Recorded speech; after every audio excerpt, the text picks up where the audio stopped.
보실 성경 말씀은 계시록 5장 1절로 14절 보시겠습니다. 내가 보매 보좌에 앉으신 이의 오른손에 두루마리가 있으니 안팎으로 썼고 7인으로 봉하였더라.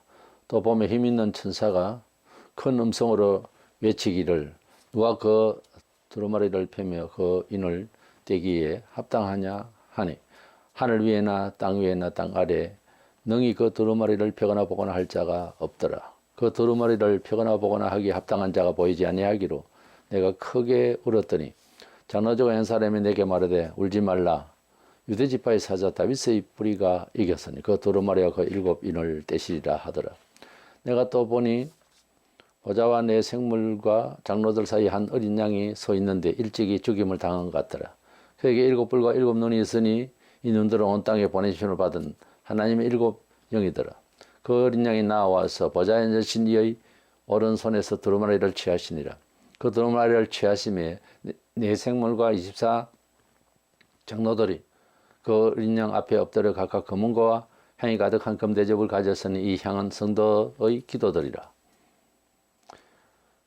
그들이 새 노래를 불러 이르되 두루마리를 가지시고 그 인봉을 떼기에 합당하시도다. 일찍이 죽임을 당해서 각 족속과 방언과 백성과 나라 가운데서 사람들을 피로 사서 하나님께 드리시고 그들로 우리 하나님 앞에서 나라와 제사장들을 삼으셨으니 그들이 땅에서 왕노릇 하리로다 하더라. 내가 또 보고 들으며 보좌와 생물들과 장로들을 둘러선 많은 천사의 음성이 있으니 그 수가 만만이여 천천이라. 큰 음성을 이르되 죽임을 당하신 어린 양은 능력과 부와 지혜와 힘과 존귀와 영광과 찬송을 받으시기에 합당하도다 하더라.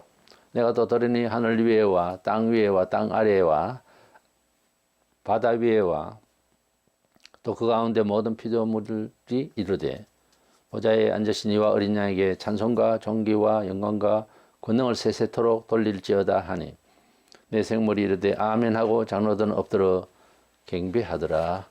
아멘. 본장 원문을 보면은 첫머리에 카이라고 하는 단어가 있습니다. 그리고 이어서 이런 뜻이죠. 그래서 요한이 지금 계시록 4장에서 천상에 올라와서 바모섬에서 보이신 예수 그리스도의 모습과 그 계시 2장 3장까지 아시아 7교회에서 보내야 할 계시의 말씀을 들었지만은 이 계시의 원천적인 또 출발점을 알게 하기 위해서 하나님께서 요한을 영으로 천상에 불러 올렸던 것입니다. 거기서 계속해서 이어지는 내용을 이제 기록한다라고 하는 뜻에서 카이 그리고 이런 뜻입니다. 이 그리고라고 할 때는 한숨 쉬고 또 이제 이어지는 내용을 좀 자세히 들으라 그런 뜻이죠. 제격하면은 사장이여 또 내가 보니 이런 장면이 있더라 하는 내용이에요. 이 장면에서는 예수 그리스도에 관한 내용으로 집중돼서 전체 내용이 그렇게 기록되고 있습니다. 그래서 말세 계시를 여실은 예수 이런 주제로 말씀을 나누고자 합니다. 먼저 이 하나님께서는 우리 세상 말로는 입법자가 되셔서 온 세상에 구원과 통괄하시는 그 예정 섭리 역사하심에 대해서 성부 하나님이 정하시고 그 중에 우리에게 구원을 위하여서 작정하신 예수 그리스도를 보내셔서 똑같은 권능과 지혜와 예언을 하게 하셨습니다. 그러므로 이 말세 계시는 계시록 1장 서두 1절에서 이 계시가 하나님으로부터 천사를 통하여 예수에게 주셔서 천사를 통하여 사도 요한에게 전달되어진 이런 내용의 말씀을 선을 그렇게 말씀하신 것처럼 계시에 대한 원래 시작은 성부 하나님으로부터 시작됐다 그 말이에요. 그래서 말세에 대한 예언을 기록되어 있는 그 예언이 기록되어 있는 두루마리로 도장을 7개 찍은 두루마리 이제 책을 말하자면 성부 하나님의 손에서 누가 그것을 받아서 볼 수 있을까 하고 사도 요한은 죄인된 이 세상에서 그런 사람이 없을 것을 알고 통곡을 하고 그렇게 했을 때에 이 말씀을 이제 펴 보여줄 수 있고 성부 하나님 손에서 받아서 보여줄 수 있는 분이 예수님이다 하는 것입니다. 그것이 이제 이 본장에서 계시를 여시는 예수에 대한 그런 권위와 자격에 대한 이런 말씀들이 나와요.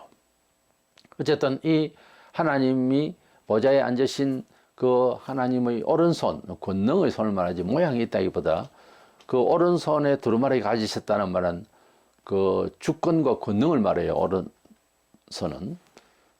그리고 두루마리 안팎으로 그리 빡빡하게 빼곡히 들어있다는 말은 내용이 충분하다가 말이죠. 하나님 말씀은 완전하다. 특별히 이 말씀에 대한 예언의 말씀이 완전한 말씀이다. 가감할 내용이 없다 이 말입니다. 빽빽하게 다 기록됐다는 말. 그리고 7인으로 7도장으로 봉해져 있다는 말은 하나님의 비밀이기 때문에 아무나 볼 수 있는 것이 아니다 하는 뜻이에요. 우리가 뭐 계약서를 쓸 때 도장을 찍고 하는 것은 그것은 엄밀한 의미에서 갑과 을의 관계에만 아는 것이지 아무나 이렇게 보여주고 할 그런 내용은 원래 아니죠. 그래서 도장을 찍고 봉했다고 하는 것은 은밀한 일이고 이것은 아무나 손을 못 댄다 하는 그런 뜻에서 이제 그런 모양을 보여주신 것입니다. 7인을 떼시고 이제 하실 분은 예수님이신데 실제 6장에 가면은 이것을 열어 보여주시는, 그러니까 아무나 할 수 없는 것을 성자 예수님께서 이것을 보여주시는 장면이 연출이 되고 있는 거죠. 이 본문에 가면 힘 있는 천사는 10장 1절에도 힘센 천사라고 표현되고 있는데, 힘 있는 천사가 누가 이 책을 펴고 그 인을 떼시기에 합당하냐 이렇게 부정의문으로서 누가 감히 이것을 떼겠느냐, 누가 감히 이 책을 볼 수 있게 하겠느냐 이렇게 말하고 있습니다. 그때 4절에 보면 그 두루마리를 펴거나 보거나 하기에 합당한 자가 보이지 않기로 내가 사도 요한이 크게 울었더니 그랬습니다. 하여튼 뭐 사도 요한이 직감적으로도 저 하나님 권능의 손에서 그걸 어떻게 받아서 누가 볼 수 있겠느냐 하는 그런 분위기였어요. 그것을 이제 천사가 아무나 그것을 볼 수가 없지 이런 뜻에서 부정의문으로 이렇게 물었을 때 통곡을 했습니다. 성부 하나님께서 계시하신다. 창세기부터 계시록까지 66권이 성부 하나님께서 입법하신 대로 예정 섭리를 하시는 이 모든 것을 계시하셨습니다. 그 중에 말씀이 육신이 되셔서 오셔서 우리 예수님께서 성부 하나님 성경 전체가 원하는 것은 원죄를 짓고 자범죄를 짓고 멸망을 받아야 할 사람 중에 구원을 해야 될 사람을 위하여 예수님께서 십자가에 돌아가심으로써 속죄를 하시고 부활하시고 성천하셔서 생명을 우리에게 주시려고 하는 확실한 드라마틱한 그런 연출을 이제 신약에 지금부터 2000년 전에 예수님이 오셔서 하셨죠. 그래서 구약은 오실 메시아에 대한 우리를 구원하기 위한 그런 계획된 말씀이고, 신약은 오신 예수에 대한 내용들로 가득하니 신구약은 예수 그리스도에 관한 계시입니다. 그래서 재림하실 예수 그리스도를 기다린다는 것도 하나님께서 세상을 지으시고 우주를 지으시고 제일 마지막 번째 가장 중요한 궁극적인 목표를 말씀하신 것이 요한계시록이에요. 사실 우리가 구원을 받지 못한 상태에 있으면 결국은 멸망하게 되는데, 우리도 대략은 짐작을 해요. 죄를 너무 많이 짓는 사람이라서. 이 지구촌의 삶이 범죄 구덩이에요. 근데 하나님께서 새하늘과 새 땅을 지으시고 우리를 기다리시는데 정말 그것을 우리가 상상도 못하고 있고, 그러니까 맘먹게 살다가 막 살다가 다 죽고 그러는데, 뭐 연구를 한다고 해도 그 한계가 있어요. 안 됩니다. 우리 사람의 지혜라고 하는 것은 아예 처음부터 안 되는 걸음을 걷는 거예요. 잘못된 길을 가고 있는 거죠. 머리만 썩고 몸만 상하고, 그래가면 나중에 안 되면 이것도 저것도 안 되면 자결하고 뭐 이런 상황이에요. 이런 가운데 있는 우리를 하나님께서 구원하시려고 그렇게 계획을 가지시고 마지막 이제 종말에 있을 예언의 말씀을 주셔서 우리가 준비할 수 있도록 그렇게 하신 거죠. 어쨌든 이 예언의 말씀은 아무나 볼 수가 없다는 거죠. 하나님께서 어떻게 우리 사람을 지으셨고 섭리하시고 구원하시고 영생을 주실는지에 대해서는 아무도 알 수가 없는 거예요. 그래서 하나님께서 아들을 보내셔서 이것을 알게 하셨죠. 어쨌든 입법자로서 통치자로서 만왕의 왕이신 예수라지만은 그 내면에 하나님께서 주신 계시, 아버지께서 주신 계시를 우리에게 선포해 주시고 확인시켜 주시고 올라가신 것이죠. 이래서 이 하나님의 계신 뭐 66권 전체지만 요한계시록은 함부로 손을 대는 것이 아닙니다. 하나님 아버지께서 말씀하신 것이니까. 창세기를 누가 아니다 할 수가 있겠습니까? 아니다 하는 놈도 있어요. 그렇게 성경에서 뭐라고 말씀하신 것이든 우리 경험상 아니라고 싶어도 그것은 하나님의 계시라고 할 때는 그냥 일단은 신뢰를 하고 시작해야 됩니다. 무엇이 안 깨달아질 때는 그대로 일단 순종을 해보면 알아요. 하나님의 말씀인지 아닌지는 행동을 해보면 알게 되어 있습니다. 우리가 예를 들어서 핍박을 받으리라, 예수 믿으면 핍박을 받으리라, 또 예수를 믿으면 은총을 받으리라, 이런 말씀을 예사롭게 하지만은 원로만 이야기하지 경험이 안 되면은 예를 들어서 핍박을 받으리라 이런 말씀을 사도들이 들었어요. 근데 실천을 크게 뭐 해본 적이 없어요. 사복음서 안에는. 근데 예수님 성천하신 후에 성령 충만을 받고 이제 증거를 하러 다닐 때에 핍박을 정말 받았습니다. 매를 맞고 돌에 맞고 죽기도 하고 이럴 때에 베드로가 하는 말에 막 기뻐했다고 그랬어요. 자, 우리가 예수님을 믿으면 핍박을 받으리라. 아, 그럴 것이다. 사상도 다르고 천국을 이야기하니 세속적인 사람으로부터 부딪히는 이런 문화적인 반응이 온다. 그렇게 이제 핍박을 이해를 했단 말이에요. 근데 그 핍박이 기쁘더라고 하는 베드로가 기뻐했다라고 하는 데까지는 이르지를 못해요. 왜? 경험이 안 되거든. 경험이 되면 설명할 수 없는 그 기쁨이 와요. 아, 예수님께서 하신 말씀이 맞구나. 진리를 확인한다 이 말이에요. 그리고 은총이라는 것도 뭐 예수 믿으면 은총을 받는다. 삼자가 볼 때는 은총을 받았다고도 할 수 없는 자기 노력으로 다 이루어 놓고 그래서 노력의 결실이라고 소위 그래 해놓고 하나님 은총이다. 물론 은총이죠. 근데 그런 것도 하나님 은총이지만 진짜 깨닫고 은총을 감사해야 되고요.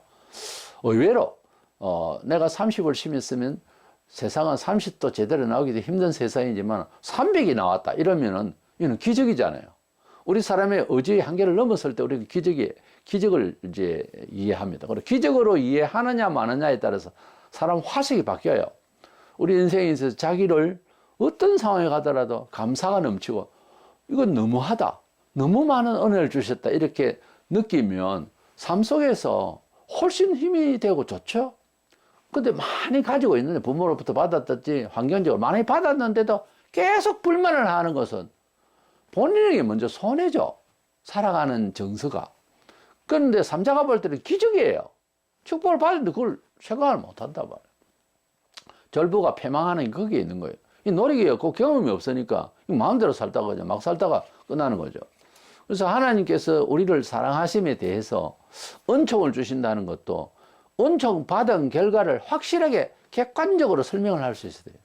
근데 말만 가지고 그런 것이 아니고 실제로 누가 들어도 아, 이건 기적에 속한다 라고 했을 때에 그 체험을 하기 위해서 아픔도 있고 노력도 있고 기다림도 있고 인내가 있었을 때 격려하고 난 뒤에 은총을 받고 나면 은총이라는 용어 자체가 다르게 느껴진단 말이에요. 핍박이라는 것도 제대로 핍박을 받아보면 다르게 느껴져요. 그 단어 자체가. 그래서 하나님이 말씀하신 성경이라는 것이 그때서 아, 이거는 신의 계시의 말씀이고 용어고 단어다. 이렇게 되는 거예요. 그래서 성경을 볼 때는 1.1핵이라도 이걸 가타부타 하면 안 돼요. 가감하면 안 돼요. 하나님께서 1.1핵도 다 이룬다는 말은 히브리어에 보면 히브리어가 점이 있고 핵이 조그마한 게 이렇게 붙어서 다른 뜻을 말합니다. 단어 자체가. 그래서 1.1핵이란 말이 나와요. 우리 같으면 아 다르고 다르다 이 말이죠. 그래서 하나님께서 계시하셨다라고 하는 그러니까 기독교인으로서 은총을 받고 제대로 체험을 하고 정말 천국을 확신할 수 있으려면 하나님의 말씀을 하나님의 신의 계시로 하나님의 음성으로 얼마만큼 체득하느냐에 문제가 있는 거예요. 채사머리서는 안 됩니다, 이게 논리적으로는 안 돼요, 이게 잘. 그래서 이걸 체험하면은 뭐 많은 게 필요 없는 겁니다. 주일 성수, 뭐 교회 나와서 주일 예배 드리는데 어느 날 못 가게 됐다 아닙니까? 그때 해보라고요. 주일날. 헌금이 있을 때는 좀 얼마 좀 기부하듯이 할 수 있다라고 하는 생각이 있어요. 계산상. 그건 너무 어려울 때는 헌금을 못 하겠다는 거지. 감사가 없어지는 거예요. 그러면 그들은 어디서 났으며 어떻게 살았는데 뭐 얼마를 어떻게 해줘야 감사할 거냐는 거지. 그래서 모든 것이 하나님의 계시로 되어졌다는 것이 얼마나 이해되느냐에 따라서 정상적인 은총의 길로 갈 수 있느냐 하는 것이 결정되는 거예요. 그래서 하나님의 말씀에 구절구절에 하라는 허락이 있고 하지 말라는 그런 부정적인 요소가 있어요. 그런 말씀이 우리 견해는 그렇지 않다라고 하면 그때부터 믿음이라는 건 되지 않습니다. 믿음을 가지려고 하면은 성경을 하나님의 계시로 아시기를 바랍니다.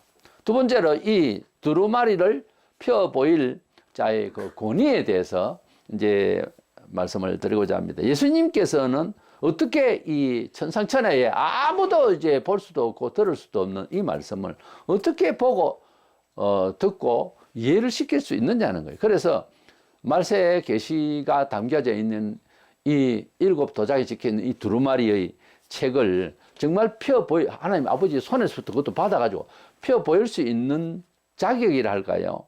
권위라 할까요? 이거에 대해서 예수에 대해서 이야기를 하고 유일하게 예수님만 할 수 있다고 했으니까. 휴거론자들은 뭐 천상교회 하나님 나라의 그 무형교회 24장로들이 휴거한 교회라고 하지만은 여기 5절을 자세히 짚어 읽어보면 그게 아니에요. 5절에 장로 중의 한 사람이 내게 말하되, 이렇게 장로 중의 한 사람이 내게 말하되라고 했습니다. 그러니까 어떤 교회가 휴거돼 가지고 어떤 교회의 장로라는 말이 아니고 24장로 중에 한 사람이 내게 말하되라고 했기 때문에 교회가 휴거한 것이 아니라 이 말이에요. 그래서 그가 말하기를 다윗의 뿌리가 이겼다. 그리고 다윗의 혈통에서 난 자만이 이 두루마리를 펴 보일 수 있다. 그가 예수 그리스도다 하는 것입니다. 그래서 우리 예수님을 지칭할 때에 24장로 천상교회 24장로 중에 한 사람이 교회가 아니 지상교회가 아니고 어느 교회 장로가 아니고 그 무형교회 하나님의 교회에서 있는 그 24장로의 한 사람이 내게 말하되 사도 요한에게 말하되 그 말이에요. 다윗의 뿌리가 이겼으니 어린 양 예수께서 이것을 펴 보이리라 이렇게 말하고 있는 겁니다. 예수께서는 소위 말하는 뭐 이단자들 중에서 뭐 자기가 이긴 자다 이런 말들을 쉽사리 하는데요. 요한복음 16장 33절에 세상에서는 너희가 환난을 당하나 담대하라 내가 세상을 이겼노라 그랬습니다. 우리 예수님께서는 이기셨다 승리자라고 하는 말씀을 하셨는데 그 개념이 우리가 게임에서 이겼다 이런 내용이라기보다 사탄과 그 마지막 번째 사망의 권세에서 죽임을 당하셨으나 살아났잖아요. 그래서 금방 죽은 것 같지만은 뭐 건투시합에서 이제 다운돼 가지고서 이제 10번을 해야 될 때 그 전에 일어났다 하듯이 사흘 만에 예수님께서는 부활하신 거죠. 그래서 이 사망의 권세에서 이기신 예수였고 또 지상에서 생활 속에서 물질이 있어야 행복하다든지 또는 뭐 어떤 군대를 동원해 이긴다든지 이런 우리 일상의 문화와 달리 사시는 것도 그냥 그렇고 옷도 그렇고 또 12제자 함께 동거를 하실 때에 그리고 뭐 인물도 그렇게 이쁜 멋있는 분도 아니었습니다. 성경에 볼품이 없었다 그랬죠 별로. 그러므로 세상을 이렇게 수십억이 당신을 이제 쫓고 있는 이 일은 뭐냐? 세상을 이긴 부이다. 무엇을 가지고 있다 할 때는 그 능력이 뭐 원료가 있었고 원인이 있고 힘이 있었겠지 이러지만 이번엔 그렇게 안 보였단 말이에요.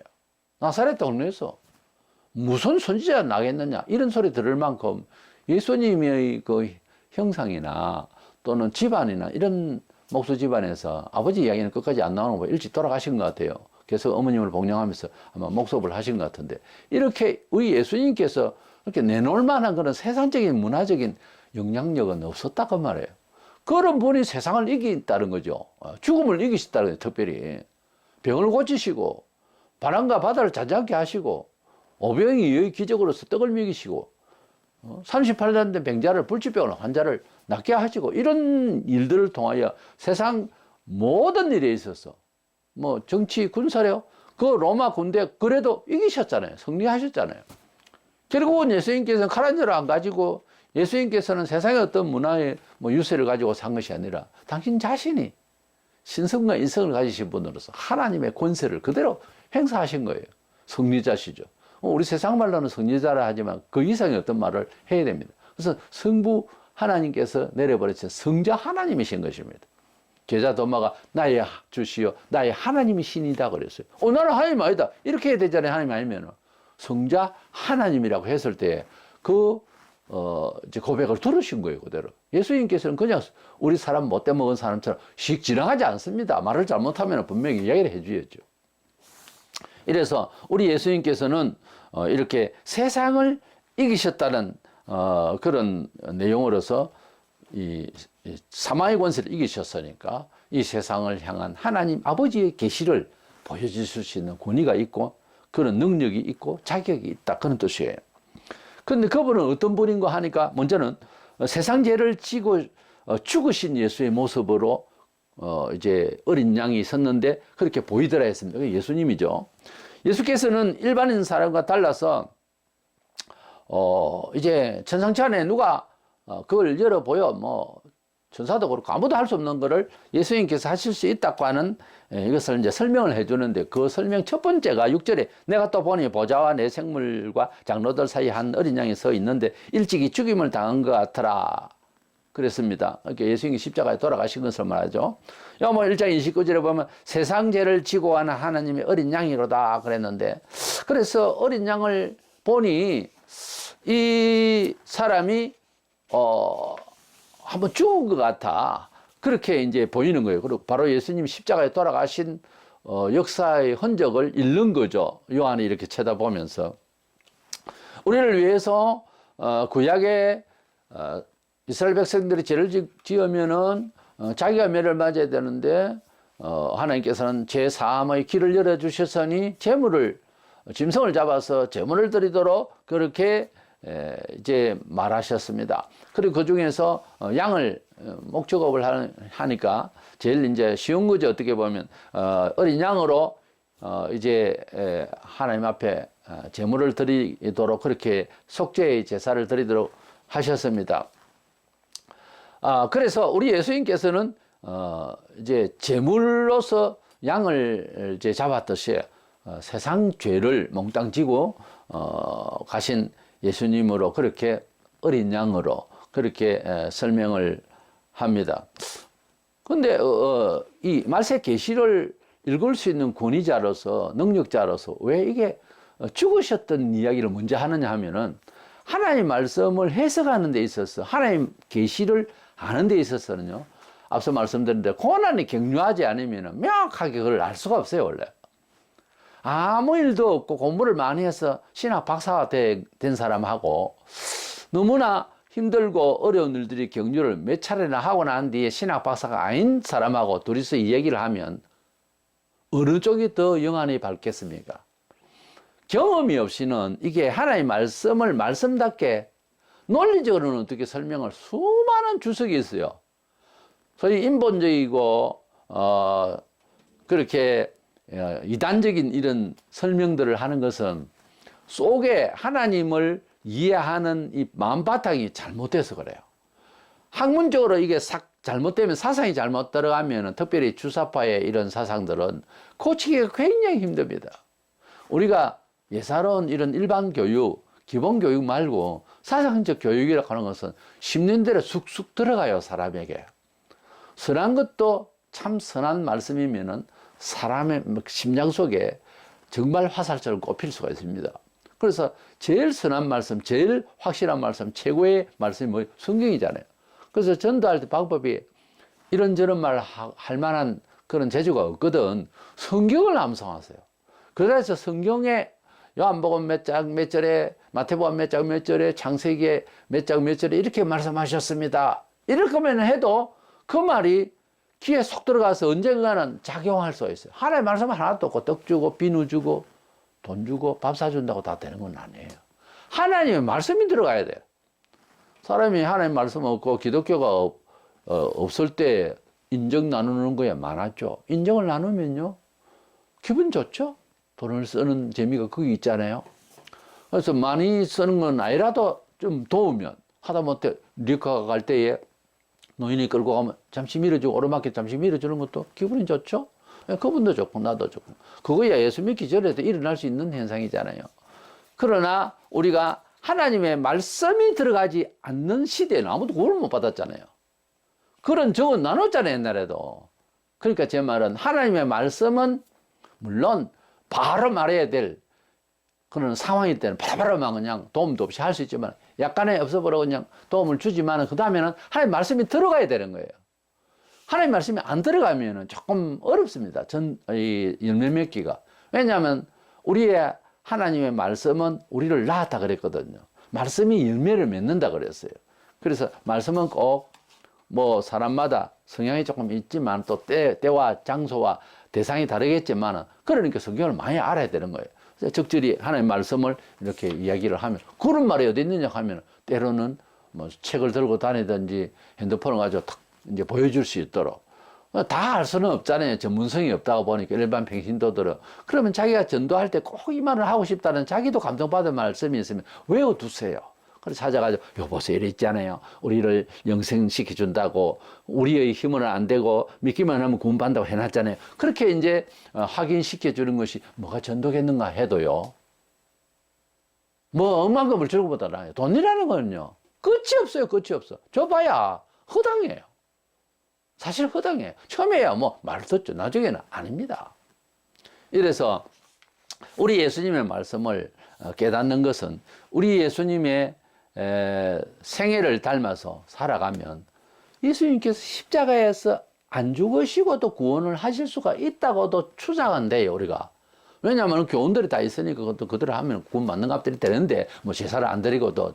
그러나 당신이 희생의 대가를 치르신 것은 우리의 형벌을 대신 받으셨는데 그렇게 어쨌든 희생을 치르시고 승리하셨기 때문에 하나님의 말씀을 알게 됐다는 말은 우리도 하나님의 말씀을 잘 깨달으려면은 그렇게 고난을 격려한 사람이라야 영안이 열린다 그 말입니다.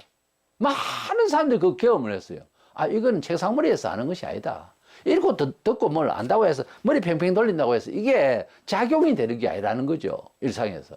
그래서 인생을 끌고 가려면은 경험이 마디마디가 져야 되는 겁니다. 어떤 사람은 많은 큰 경험을 할 수 있고요. 어떤 사람은 작은 경험을 할 수 있는데 객관적으로 우리가 공유해야 될 것은 무조건 하나님 말씀이면 순종하려고 되더라야 돼요. 너무 안 하려고 하면 하나님도 안 해요. 이걸 아무나 맡기질 않더라고. 그러나 노력하고 또 주의 뜻대로 살아가는 내 몸이 되겠다고 간절하면 할수록 고난이 와요. 그게. 그래서 그 격려를 딱 하고 나면은 그것이 내 것이 돼요. 아, 하나님 말씀대로 원리대로 사는 내 몸이 돼야 된다. 이런 생각이 드는 거죠. 그게 경험은 아파요. 그 대부분 안 하려고 그러죠. 근데 원리가 그게 아니라는 것점은 알고나 있어야 되는 거예요. 그래야 기회마다 이 말씀이 내 것이 되기 위해서, 이 말씀의 옷을 입기 위해서 난 이것을 통과해야 돼요. 자존심 상하죠. 인내해야죠. 목마릅니다. 화가 납니다. 뒤집어집니다. 그래서 또 격려하고 나면은 그것이 내 몸에 이제 맞아요. 그러면은 너무 힘이 나요. 세상을 이기는 힘이 생긴다 그 말. 이렇게 하나님의 계시의 말씀을 받기 위하여서 아들 예수도 이렇게 십자가의 형극을 받았어요. 우리도 그 계시를 이해하기 위해서는 고난을 격려할 수 있도록 우리 식의 만큼은 고난을 격려할 수 있어요. 메시아식은 아니지만 그렇게 받아야 되겠다는 거예요. 두 번째로는 이 자기를 가지신 예수님은 일곱 눈과 일곱 뿔과 일곱 눈이 가득하신 분으로 말씀하고 있는데요. 일곱 뿔이라고 할 때 이게 뿔이라고 하는 건 권위와 영광을 말해요. 그래서 죽음을 이기시고 완전 승리자로서 권세자로 보였다 그 말입니다. 그리고 일곱 영은 성령님이신데 우리 예수님은 성령으로 탄생하시고 성령으로 일하시고 우리에게 성령을 주신 분으로서 완전한 지혜의 성령에 충만하신 분입니다. 우리 예수님 육신을 가지셨지만은 그 속에서 성령이 계셔서 숨을 내쉬며 가라사대 후 하시고 성령을 받아라. 성령이 충만하신 분이에요. 그래서 하늘에서도 보니까 예수님은 일곱 영으로 충만하더라 그런 뜻입니다. 예수께서 두루마리를 취하실 때에 너무 감동돼서 거기에 하나님을 옹유하고 있던 24장로들이 교회를 대표하는 지상교회를 대표하는 무형교회 24장로들이 거기에서 엎드려서 찬송을 하면서 예수님께서 이 계시를 드디어 우리에게 보여주시는구나 하는 것을 이제 찬송하고 찬양을 하면서 영광을 돌리고 있습니다. 지성의 성도들이 기도한 것이 향이 되어서 금대 대접에 담겨 있었고 이 24장로들이 그 대접을 가지고 있더라. 그래서 우리의 기도는 감사도 있고 세상에 아픔도 있고 여러 가지 있는데요. 이것들을 올려놓으면 하나님께서 그 기도의 그 마음을 받으시고 이렇게 이제 대접에 받으시고 필요할 때는 축복으로 필요할 때는 벌로서 세상을 강타하는 그런 우리의 기도 때문에 세상이 좋아질 수도 있고 우리의 기도 때문에 세상은 결국 망할 수도 있어요. 그래서 우리 성도의 기도들이 향이 되어서 올라가더라 그랬습니다. 그리고 그들이 새 노래로 천사들도 이렇게 하나님께 이제 찬양을 하고 있는 그래서 우리 주님이 받으실 만한 그 영광의 이름을 찬양하고 있습니다. 본문 9절 10절에 일찍이 죽임을 당하사 각 족속과 방언과 백성과 나라 가운데에서 사람들을 피로 사서 하나님께 드리시고 예수님이 우리를 당신의 십자가의 죽으심으로 통해서 우리를 사서 하나님께 드리셨다. 그들로 우리 하나님 앞에 그들로 우리로 성도들로 우리 하나님 앞에서 24장로들 우리 하나님 앞에서 나라와 제사장들을 우리를 삼으셨으니 우리들이 땅에서 왕노를 하려다. 여기 딱 보면은 10절에 보면은 24장로들이 지상교회가 아닌 거예요. 24장로들이 지상교회를 향해서 예수님이 십자가에 돌아가서 그 피로 우리를 이 성도들을 사가지고 하나님께 드리셨다. 이렇게 예수님을 찬양하는 거예요. 그러니까 24장로는 교회가 아니란 말이에요. 이게 교회를 사신 예수님을 이야기를 하고 있잖아요. 찬양을 하고 있잖아요. 그렇기 때문에 24장로가 중복대 지상교회들 이렇게 설명을 하면 안 맞잖아요. 문맥이 지금. 그러니까 휴거전들이 말하는 24장로가 지상교회가 아니에요. 전상에 있는 장로들이라니까. 왜 그걸 안 믿으려고 그래요? 뭐든지 우리 상식이 안 되면 자꾸 안 믿으려고 그러는데 그렇게 믿으세요. 그냥 여기 있는 대로. 주님의 속죄주의 죽으심과 희생을 통해서 우리 성도들로 하나님 나라를 이루시고 또 하나님이 지성소에서 만났던 제사장들처럼 그렇게 하나님과 소통되고 만남이 이루어질 수 있도록 하게 하신 우리 예수님의 보혈에 대해서 찬양하고 있는 거죠. 사도행 20장 28절에 하나님이 자기 피로 예수 피로 사신 교회를 보살피게 하셨느니라 그랬어요. 우리가 영적으로 하나님의 백성이 되었다고 할 때에 이 세상을 살아갈 때에는 우리가 깨닫지 못해도 혹시 우리가 원리적으로 좀 이해를 못한다 하더라도 예수님을 구주로 믿고 믿는 자들은 영적으로 이 세상을 사실은 이긴 자들로서 신분이 되어 있어요. 때문에 좀 더 강직한 영혼이 되기를 바랍니다. 주눅들지 말고. 우리가 비록 약하고 힘들고 이래도 문화적 상대적 의식이 제일 많이 우리 몸에서 일어나게 되는데 이것을 강력하게 맞서야 될 것은 하나님의 자녀라는 신분의 채통의식입니다. 이것은 그냥 의지가 아니고 언약들이 있잖아요. 하나님이 자녀의 권세를 주셨다고 그랬어요. 때문에 우리가 하나님을 만난 이후로는 약간 어떻게 보면 교만하다 할 정도로 당당함이 필요해요. 우리가 좀 부탁을 할 때도 당당하게 해주시면 내가 이렇게 해드리겠습니다. 이래야지. 주눅 들고 이런 사람 나중에요. 좀 잘 돼 있으면 목이 빳빳해져요. 그런 식의 그런 아부는 안 맞습니다. 우리의 체질이 돼서는 안 돼요. 우리는 돈을 빌려도 당당하게 이야기를 하고 약속을 확실하게 지키고 이런 좀 화끈한 말이 있어야 되는데 신자가 딱 불신자들처럼 산 소망도 없는 사람처럼 높은 사람 밑에는 아부하고 오르막길에 자전거 타듯이 밑에 사람 밟고 위에는 고개 숙이고 이렇게 하는 것이 아닙니다. 우리는 하나님의 자녀로서 온 세상을 이긴 왕권적인 힘을 주셨어요. 그런 당당함이 좀 교만하게 보이더라도 당당하시기 바랍니다. 그런데 성령의 권세 안에 들어가면요 교만하다 생각은 안 해요. 그거를 이건 주신 은총이고 세상을 내가 이기고 살아야 돼. 그러니까 이 세상은 다 불타 없어져. 이거 아무것도 아니야. 이런 마음으로 정치, 경제, 사회, 문화, 권세 모든 것에 대해서 당당하게 이야기를 해야 돼요. 그래가지고서 하나님 나라의 영광을 보여주는 힘이 있는 왕권적인 그런 모습을 가져야 됩니다. 그래서 이 본문에 그들이 땅에서 왕노를 하더라다 그랬어요. 우리 왕노를 하고 있어요. 신한 노릇도 못하고 있을 정도 같으면 뭔가 좀 하나님께서 주신 혜택을 누리지를 못하는 건 아닌가. 축복을 바라면서 마치 비가 그냥 차은대 같이 오는데 물이 없다. 받으면 될 것 아닙니까? 대회나 어디나 받으면 될 건데 무리 없다. 지금 뭐 그렇게 하고 있는 건 아닐까? 은총은 막 비 오듯이 여러 구절이 막 쏟아집니다. 따라가면 되는데 그거 조금 힘들다고. 방식이 우리 체질이 아닌데 아프고 힘들죠. 그러나 해보는 거예요. 하면 신의 은총이 과연 하나님의 말씀이 신에 계시다는 것을 알게 됩니다. 말만 가지고 하지 말고 행동을 해보자 그거죠. 세 번째 이제 생각하는 것은 이 계시를 펼치시는 분께 그 영광을 한없이 찬양을 하는데 뭐 천사만 아니라 온 만물이 다 찬양을 합니다. 4장 8절에서 내 생물들이 성부 하나님께 드리는 찬송처럼 24장로들이 4장 12절, 천사들이 7장 12절에 이렇게 다 하나님께 찬양을 올리는 것이 내용이 비슷비슷하게 나와요. 왜냐하면 성부와 성자와 성령 삼위일체 하나님은 같은 영광을 받아야 되니까 그런 겁니다.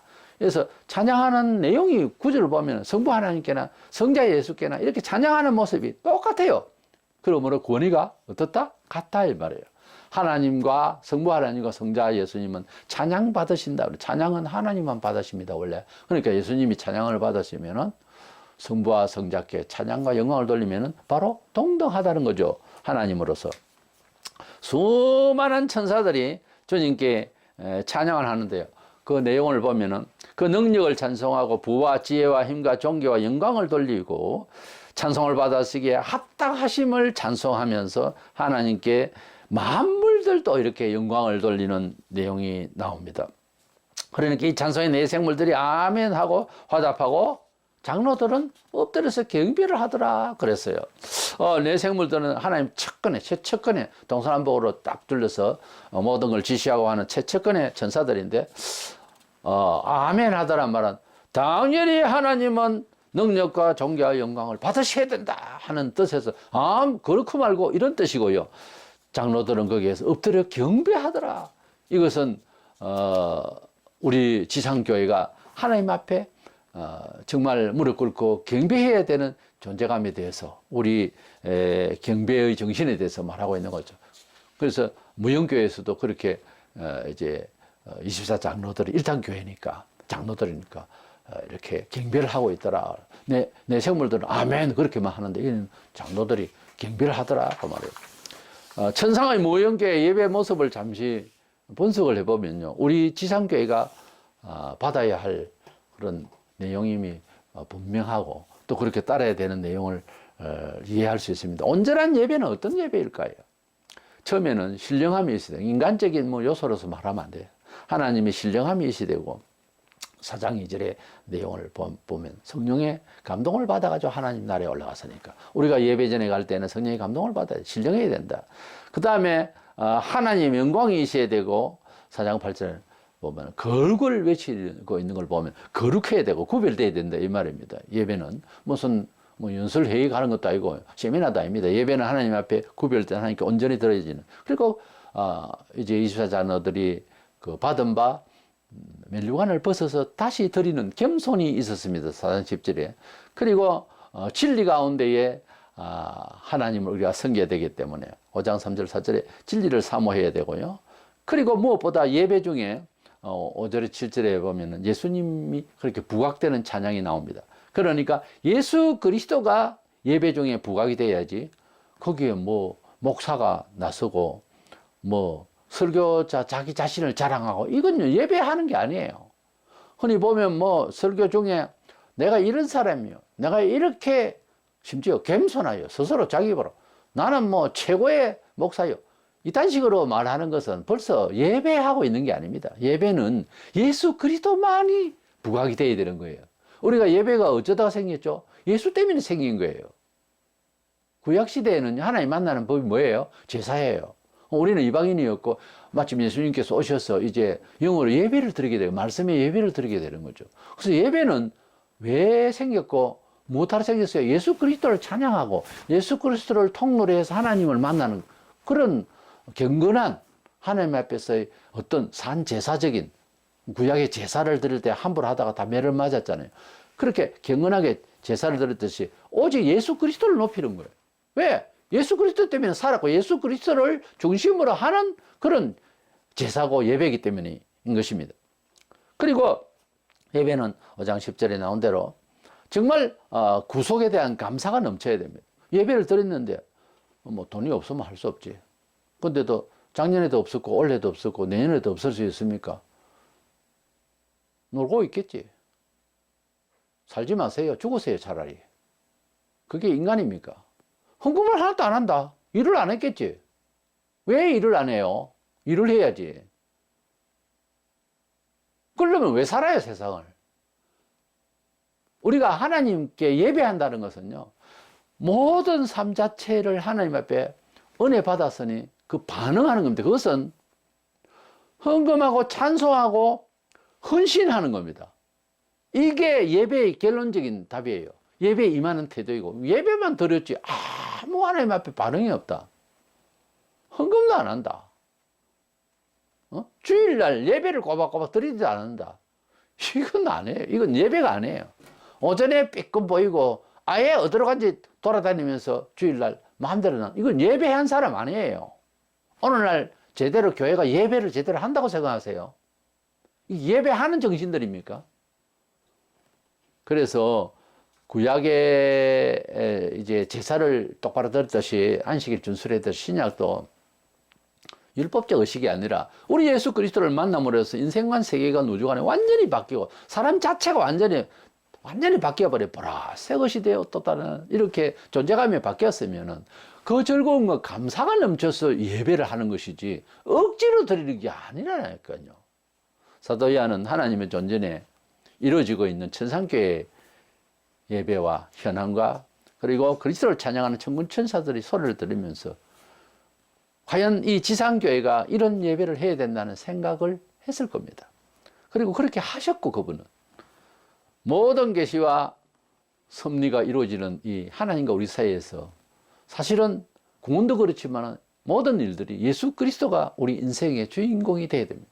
우리의 호주는 예수고 우리의 사업자의 사장은 예수가 되어야 됩니다. 우리 예수님이 지상에서 짧은 생의 공생에 있지만 그런 중심으로 살아야 되는 겁니다. 예수 믿고 잘 살아보자고 도리라 축축하고 오늘날 목사도 그렇다는데 이건 예배를 제대로 드리는 삶도 아니고 인생관이 아직까지 잘못된 겁니다. 우리의 왕이신 예수님은 내가 사는, 내가 활동하는, 내가 길을 가는, 내가 여행을 가는 그 어느 곳에든지 주님이 나의 왕이 되시고 나의 리더가 되셔서 영광을 받으시기 합당한 예수로 그렇게 살려 하니 내 욕심을 채울 일은 세상에 없어야 하죠. 우리 주님이 원하시는 대로 먹고 입는 것까지도 또 표현하는 것까지도 우리 예수님이 원하시는 대로 은행심사에 우리가 주 예수 그리스도가 중심이 되어야 될 줄로 믿고, 특별히 예배 중심에는요 예수가 높여져야지. 목사가 높여지고 장로가 높여지고 교인이 높여지고, 목사는 또 교인들한테 인기 얻으려고 그러는지 여러분 사랑해요, 잘 왔어요, 당연히 와야지 뭘 또 잘 와. 그렇게 위로받기를 좋아하고 이러다 세월 다 가는 거예요 지금.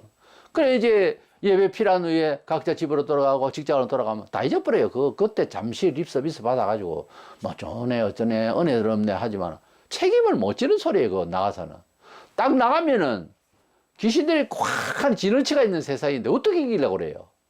좀 더 우리는 하나님의 말씀을 된소리를 좀 듣고요, 오직 예수 그리스도가 만왕의 왕이시고 나의 리더시고 오직 예수가 제일 귀중하고 이래서 그렇게 계산해버리고 그렇게 결단을 해버리고 그렇게 취급해버리면은 처음에는 부딪히는 것 같아요. 나중에 승리해요. 세상 법에 짓눌리지 말고 오직 천상의 교회의 모습처럼 그렇게 거룩하고 경건하고 찬양하고 하는 게 영광을 돌리는 모습으로서 예수 그리스도가 말세의 계시를 열어주시는 그 예수는 과연 십자가에서 돌아가 속죄하시고 부활하신 그 단순한 그 일만, 어떻게 보면 단순하게 보이는데 그 일만 아니라 말세에 우리가 완전히 이제 심판받아야 할 마지막 시대까지도 우리 예수님께서 이 계시를 보여주셨으니 그 예수 붙들면, 끝까지 붙들면 결국 우리는 말세에도 승리한다는 이 믿음을 가지고 용기를 다해서 우리 예수님 만왕의 왕 예수, 대장 예수를 앞세워서 우리는 열심을 다해서 신뢰하고 따라가는, 추종하는 그런 군사들이 되기를 주의 이름으로 축원합니다.